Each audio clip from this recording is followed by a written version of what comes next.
Adjective basis है, ठीक है सारा।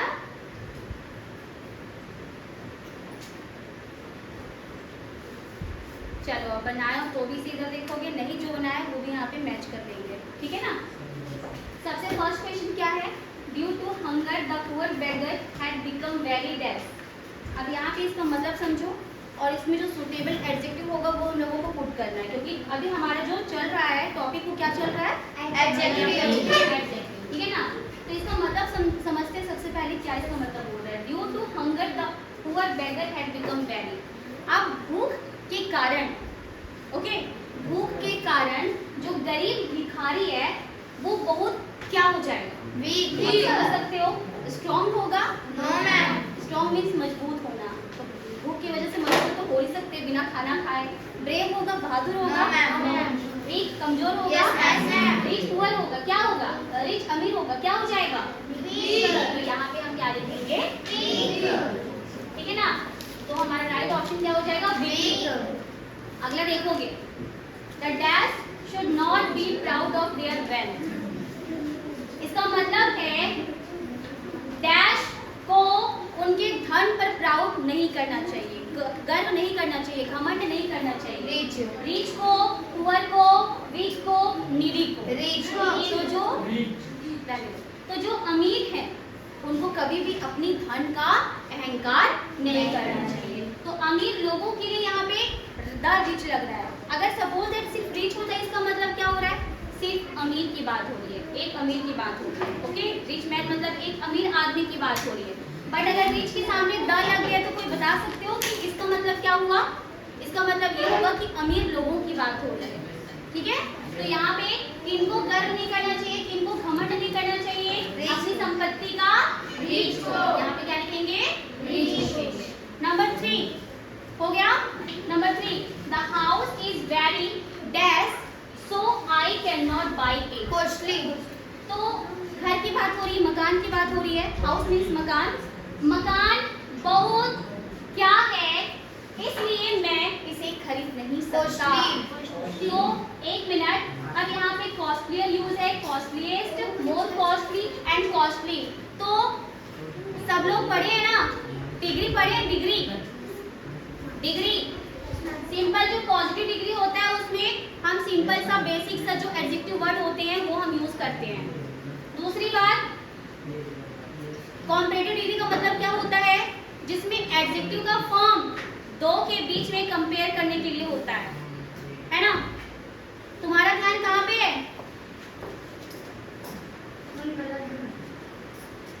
कोई बात नहीं, उधर ध्यान मत दो, इधर ध्यान देना सबसे ज्यादा जरूरी है, ठीक है ना। तो कॉस्टलियर का मतलब हो गया, कब इसका यूज करते हैं, जब हम दो के बीच में कंपेयर करते हैं कि ये चीज उस चीज की तुलना में ज्यादा महंगी है, तब हम वहाँ पे क्या यूज करेंगे, कॉस्टलियर, ओके। कॉस्टलियर का यूज कहाँ पे होगा, सबसे महंगा, और सबसे महंगा मतलब कुछ दिया होगा और उन सब में से सबसे ज्यादा ये महंगा होगा। तो इसका भी पहचान ये होता है, मैं पहचान करने बताई हूँ कि हम कौन से डिग्री को कहाँ पर यूज करने वाले हैं। जैसे यहाँ पे क्या इसके पहले और उसके पहले, ब्लैंक के पहले और ब्लैंक के पहले कुछ हिंट दिया हुआ है। अगर ब्लैंक के पहले में अगर द होता तो हम वहाँ पे डिग्री का कौन सा फॉर्म यूज करते, सुपरलेटिव डिग्री, है ना। और अगर ब्लैंक के पहले में दैन लगा हुआ होगा तो हम क्या यूज करेंगे वहाँ पे, कॉम्परेटिव डिग्री। बट अगर ये दोनों ना मिले और इसको पढ़ के समझ में आ रहा है कि सिर्फ एक घर की बात हो रही है और वो घर क्या चीज है, क्या है बताओ, घर का किसी से कंपेयर नहीं हो रहा है, सिर्फ घर की बात हो रही है कि वो घर बहुत महंगा है। तो बहुत महंगा इसके लिए क्या हो जाएगा बताओ, कॉस्टली। यस, क्या हो जाएगा, costly. The house is very costly so I can not by it. Next है, ही इज वीक, वह कमजोर है, but his brother is dash strong. अब एक चीज ध्यान दो, यहाँ पर इसका मतलब ही इज वीक का मतलब हुआ वह कमजोर है, बट लग गया तो बट का मतलब क्या हो रहा है कि ये एक दूसरे का अपोजिट हम लोगों को करना है ना। जब बट वर्ड होता है तो बट से हम लोग क्या करना होता है कि हम लोगों को उसका एक का उल्टा चलना पड़ता है। एक को वीक बोल रहा है तो उसका ऑब्वियसली उसका अपोजिट क्या होगा, क्योंकि बट मीन्स लेकिन होता है, तो लेकिन मतलब उसका अपोजिट करना है। तो he is weak but his brother is strong. Yes, weak का अपोजिट क्या हो जाएगा, स्ट्रांग हो जाएगा। यहाँ पे जितने भी दिए हुए हैं ये सब एडजेक्टिव वर्ड है, लेकिन suitable adjective word but but लगा हुआ है, इस वजह से वीक का अपोजिट क्या हो जाएगा? स्ट्रॉन्ग। स्ट्रॉन्ग। सो यहाँ पर स्ट्रॉन्ग राइट होगा। इसमें क्या राइट था? कॉस्टली। आगे देखोगे, next number 5, Sheela will not buy that book. अब यहाँ पे ध्यान देना हम लोगों को, शीला क्या साउंड आएगा? इन किताबों को नहीं खरीदेगी, उन किताबों को नहीं खरीदेगी, कुछ किताबों को नहीं खरीदेगी, या इस किताब को नहीं खरीदेगी। क्योंकि दीज मतलब ये होता है तो बहुत सारी होनी चाहिए, यहाँ पर किताबें होनी चाहिए, बट यहाँ पे तो सिंगुलर है, बुक है। ये भी हम लोगों को ध्यान देना है कि दीज, दोज और सम का यूज हम प्लूरल काउंटेबल नाउन के साथ में करेंगे ना, बट यहाँ पे तो है नहीं, यहाँ तो सिंगुलर है, तो अकॉर्डिंग सिंगुलर हम लोगों को क्या यहाँ पे चूज करना पड़ेगा? दीज। ठीक है ना? Sheela will not buy this book, Sheela इस किताब को नहीं खरीदेगी। Next, there was less milk in the glass. अब यहाँ पे थोड़ा सा हम लोगों को दिमाग लगाना है कि यहाँ पे बोला जा रहा है ग्लास में दूध नहीं था। अब दूध की क्या बता सकते हो? क्या उसको काउंट कर सकते हो? वो तो अनकाउंटेबल नाउन है। तो जब दूध अनकाउंटेबल नाउन है, milk is uncountable noun, so we can not count milk. Okay, तो यहाँ पे हम लोगों का एडजेक्टिव का कौन सा फॉर्म यूज होने वाला है, कौन सा रूप यूज होने वाला है? यहाँ पे हम लोग यूज करने वाले हैं एडजेक्टिव ऑफ क्वांटिटी, क्योंकि हम मिल्क को सिर्फ उसको हम मेजर कर सकते हैं ना, उसको माप सकते हैं, तौल सकते हैं, उसका वजन कर सकते हैं, हम उसको काउंट नहीं कर सकते। So which is suitable adjective word for milk? Many, क्या मैनी यूज कर सकते हैं? नो, मैनी मीन्स बहुत सारे, और ये हमेशा काउंटेबल नाउन के लिए यूज होते हैं जिनको हम गिन सकते हैं। आ लिटिल मतलब थोड़ी सी होता है। Yes, we can use a little for uncountable noun, क्योंकि आ लिटिल का मतलब क्या होता है? थोड़ी सी। ओके, तो क्या हो जाएगा? और अब क्यों मतलब होता है कुछ, तो कुछ हम यूज कहाँ पे करते हैं? जिसको हम उसको भी गिन सकते हैं, जिन नाउन को हम गिन सकते हैं उनके लिए ही कुछ का यूज होता है। ओके, और इच मतलब प्रत्येक, एक की बात हो रही है, तो प्रत्येक मतलब जिसको काउंट कर सकते हो उसी के लिए बोल सकते हो ना, एक, प्रत्येक, हर एक। तो इसलिए यहाँ पर हमारा सुटेबल क्या हो जाएगा? थोड़ी सी मिल्क की ग्लास में, बोलो, आ लिटिल, क्या हो जाएगा? आ लिटिल, स्पेस नहीं हो रहा है। ठीक है, आगे, it was his dash day at the office. दिमाग लगाओ, यहाँ पर क्या बोल रहा है कि यह उसके ऑफिस का कौन सा दिन था? अब दिन की बात बतानी है। इच डे सुटेबल लग रहा है क्या? फ्यू डे, एवरी डे, या फर्स्ट डे? क्या सुटेबल है हमारे लिए यहाँ पे? First day. सो ऑप्शन ये फर्स्ट सही होगा, लास्ट वाला। ठीक है ना? उसके बाद he could not prepare the, could not का मतलब होता है कर सका, could not नहीं कर सका, could मतलब सकना, सका सेकंड फॉर्म है ना, नहीं कर सका। he could not prepare the dash 2 lessons। वह, पीछे से चलते हैं, दो जो भी है लेसन चैप्टर पार्ट है ना, उसे प्रिपेयर नहीं कर सका। तो कौन से 2 लेसन्स को प्रिपेयर नहीं कर सका? लास्ट वाला मैनी फ्यू लिटिल क्या होगा? दिमाग लगाओ, सारे उसने प्रिपेयर कर रहे होंगे, सब करता गया होगा, बस लास्ट के 2 बच गए होंगे, इसलिए यहाँ पे कौन सा ऑप्शन सही होगा? फर्स्ट वाला क्या लिखा हुआ है? लास्ट। ठीक है ना? Next, the minister was more dash than the king. अब यहाँ पे हम लोगों को देखना है, यहाँ पे 3 ऑप्शन है, स्ट्रॉन्गर, स्ट्रॉन्ग, स्ट्रॉन्गेस्ट, है ना? पॉजिटिव के 3 फॉर्म है। ये स्ट्रॉन्गर जो है वो कॉम्परेटिव डिग्री है, स्ट्रॉन्ग पॉजिटिव डिग्री है, और स्ट्रॉन्गेस्ट सुपरलेटिव डिग्री है। तीनों है एडजेक्टिव, तीनों ही एडजेक्टिव फॉर्म में है, लेकिन उनकी डिग्री अलग हो जाती है। जब हम किसी का किसी से कंपेयर नहीं करते हैं, फिर से बताओगे, जब हम किसी का किसी से कंपेयर नहीं करते हैं, बस उसके बारे में में कुछ हमें एक्सप्लेन करनी है, तो वहाँ पे हम कौन सा डिग्री यूज करते हैं? Number 1 positive degree, like strong, poor, rich, kind, heavy, big, small, है ना। और जब हम लोगों को दो व्यक्तियों या दो वस्तुओं, दो जानवर, किन्हीं के बीच में भी, दो के बीच में कंपेयर करनी होती है, तो वहाँ पे हम एडजेक्टिव का कॉम्परेटिव जो डिग्री होता है उसका यूज करते हैं। लाइक स्ट्रॉन्ग से क्या होगा? स्ट्रॉन्गर, स्ट्रॉन्गर, है ना। हैवी से क्या होगा? हैवियर। रिच से क्या होगा? रिचर। पुअर से क्या होगा? पुअरर, है ना। स्मॉल का क्या होगा? स्मॉलर। और एक और हिंट कि जो कॉम्परेटिव डिग्री होते हैं उनके बाद में, ब्लैंक के बाद में पहचान करने का तरीका होता है कि क्या लिखा होता है? दैन लिखा होता है। तो हम लोग इसको इजीली पहचान सकते हैं कि ब्लैंक के बाद में अगर दैन वर्ड लिखा हुआ है तो वहाँ पे हम लोगों को कॉम्परेटिव डिग्री का ही यूज करना है। तो यहाँ पर देख लो, कुछ यहाँ पे कुछ ध्यान जा रहा है? क्या लिखा हुआ है? बताओ क्या लिख रहा है? The minister was more dash then. More मतलब उसकी तुलना में, ज्यादा। देन मतलब देन की राजा की तुलना में, राजा की तुलना में ज्यादा।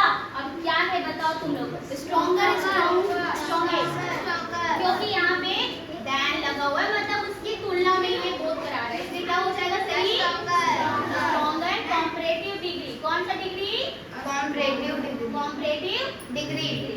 हो गया, समझ में आ गया? आगे नंबर 10 देखोगे, ठीक है। इफ कपिल इज हैंडसम, सारा एडजेक्टिव का ही चल रहा है ना चैप्टर, तो सारे जो क्वेश्चन है वो एडजेक्टिव से रिलेटेड है ना। अब हम लोगों को नंबर 10 पे फोकस करना है। इफ कपिल इज हैंडसम, दिमाग लगाओ, यहाँ पे हैंडसम की बात हो रही है और हैंडसम किसके लिए यूज किया जा रहा है?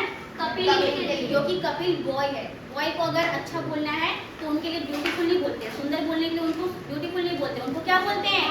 हैंडसम, है ना। तो लड़कियों के लिए देन कविता, फिर कविता क्या होगी? कविता इज डैश ब्यूटीफुल, क्या होगी बताओ? ब्यूटीफुल, क्योंकि क्लेवर भी हो सकती है, इंटेलिजेंट भी हो सकती है, बट हमें किस बेसिस पे देखना है? हैंडसम अगर लड़कों के लिए यूज हो रहा है तो लड़कियों के लिए क्या यूज होगा? ब्यूटीफुल, ब्यूटीफुल होगा। क्या होगा? Beautiful, beautiful. Next 11 number, this is the dash comics I have ever read. मतलब यह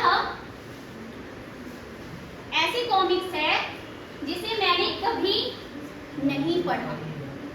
ओके, तो या नहीं पढ़ा। अब ये कैसी कॉमिक्स है? कॉमिक्स मतलब समझ रहे हो ना, जिसको पढ़ करके हम लोगों को थोड़ा सा मनोरंजन लगता है, अच्छा लगता है, हंसी आती है ना इसमें, तो उसको कॉमिक्स बोलते हैं। ठीक है, उन चीज की किताबें जो भी होती है, हंसी वाली किताबें होती है। ठीक है, अब यहाँ पर देखोगे क्या यहाँ पे पहचान दिया हुआ है डिग्री के लिए। यहाँ पे हम कैसे इसको पहचानेंगे? चलो, लेस इंटरेस्टिंग होगा,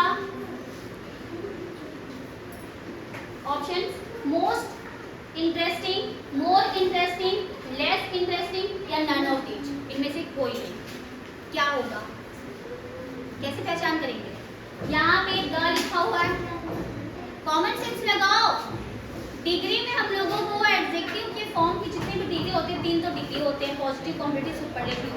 अगर किसी से कोई कंपेयर नहीं हो रही है तो वहाँ पे पॉजिटिव डिग्री का यूज कर दोगे। जिसको सिंपल पढ़ रहे हो एडजेक्टिव, है ना, जहाँ से शुरुआत करते हो एडजेक्टिव वो पॉजिटिव होता है। अब हम लोगों को ध्यान देना है, यहाँ पे ब्लैंक के पहले कुछ लगा हुआ है, क्या लिखा हुआ है?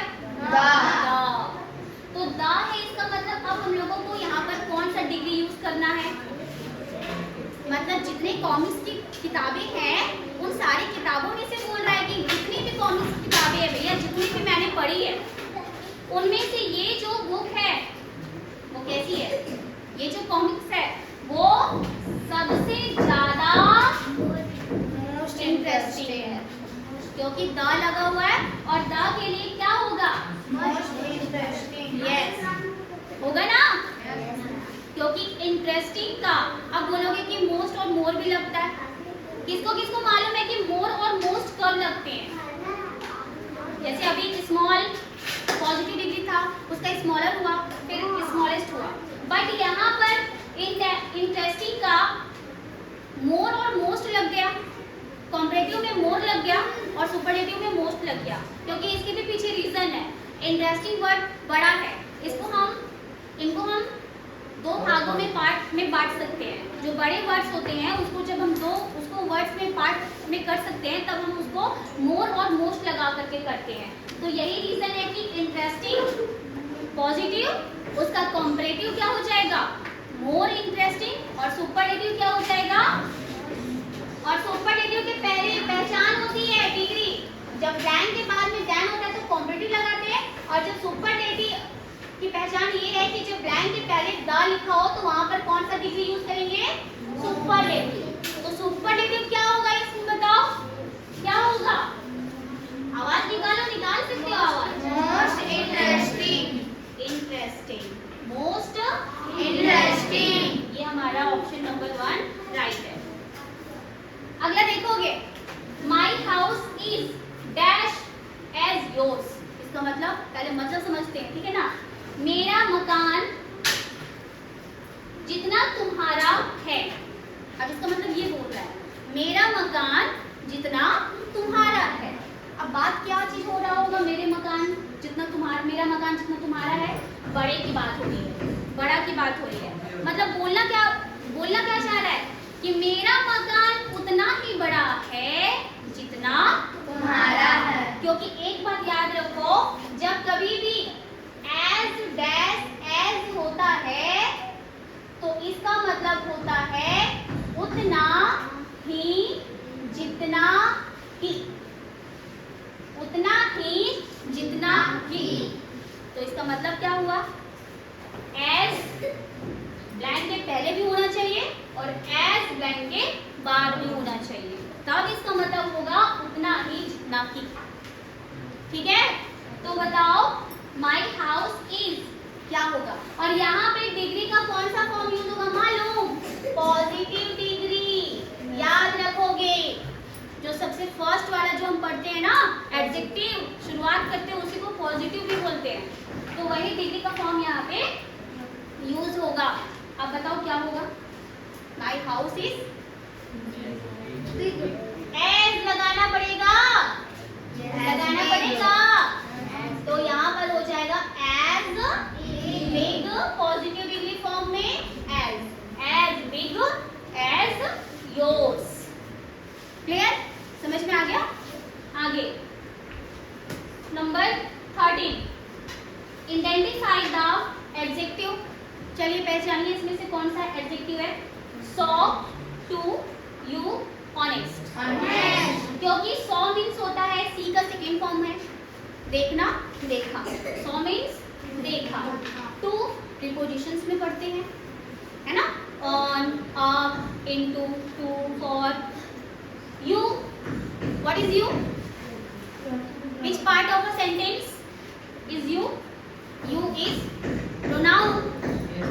I, we, you, he, she, it, they, pronoun na? Yes ma'am. And which type of pronoun is this? Personal. Personal pronoun. And honest means ईमानदार. Adjective. Okay, this word describes any noun or pronoun. So honest is describing word. तो adjective क्या हो जाएगा यहाँ पे, Honest. क्योंकि describing word को ही हम क्या बोलते हैं, adjective.